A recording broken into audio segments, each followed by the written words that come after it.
pardon me. Ms. Jayapal, you're recognized for 5 minutes. Thank you, Madam Chair.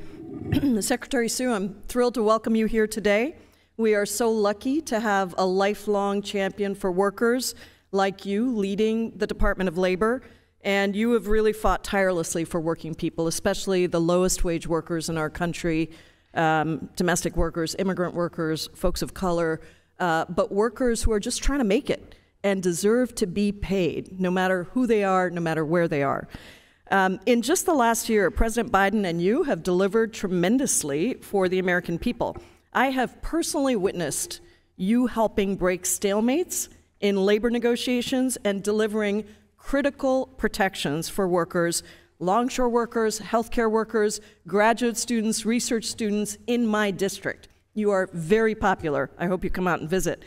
I've also watched you deliver on a top priority of increasing the overtime threshold so that millions of workers ultimately get paid for the work that they are already doing, putting critically needed money in their pockets. It is a fact, it is truly a fact, that you and President Biden have presided over an incredible 39 straight months of job growth and 26 consecutive months of unemployment remaining below 4%. That is the longest stretch we have seen in over 50 years. Congratulations. I want to clear up a few things, and I'm hoping you can help me.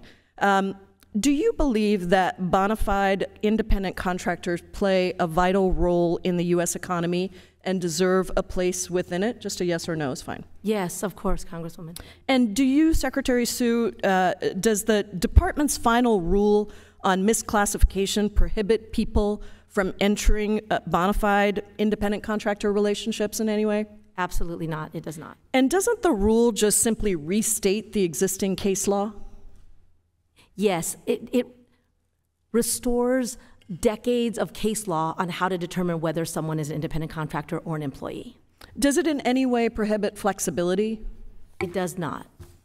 So it seems to me that this rule simply ensures that workers are not unlawfully denied a century of labor protections because a business decides to label them as, quote, independent contractors when in fact they are employees. Is that correct, Secretary Sue? That is correct, Congresswoman, and we see that, right? We see dishwashers in restaurants called independent contractors. We see workers on construction sites called independent contractors.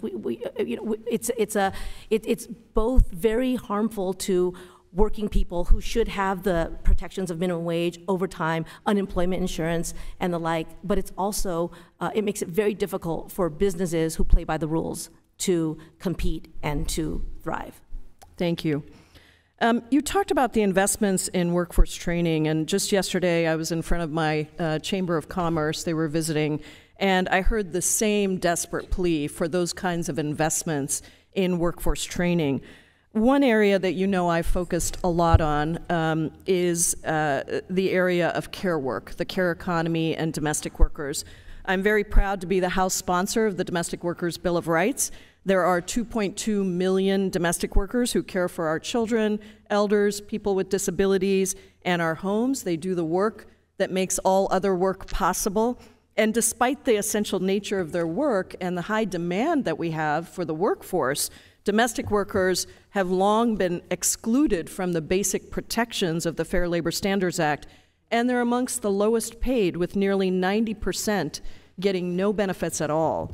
Do you agree that we in government have an essential role to play to eradicate these exclusions and ensure that protections for domestic workers, such as those in the Federal Domestic Workers Bill of Rights, are enacted into law?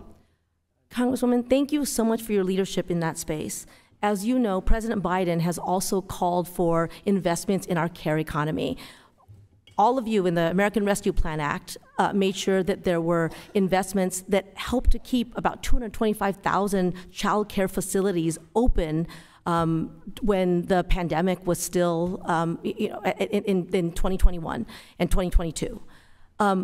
And those investments help to increase child caregiver wages as well. So it's a recognition that we should not have to choose between affordable, reliable care and the well-being of those care workers. And so I would be delighted to work with you in any way to make sure that those twin aims are met. And it's something that, again, the president has been very clear about, as have you, and I really appreciate how much you have raised the importance of the issue. Thank you so much for your commitment to American workers everywhere. I yield back, Madam Chair. Thank you, Ms.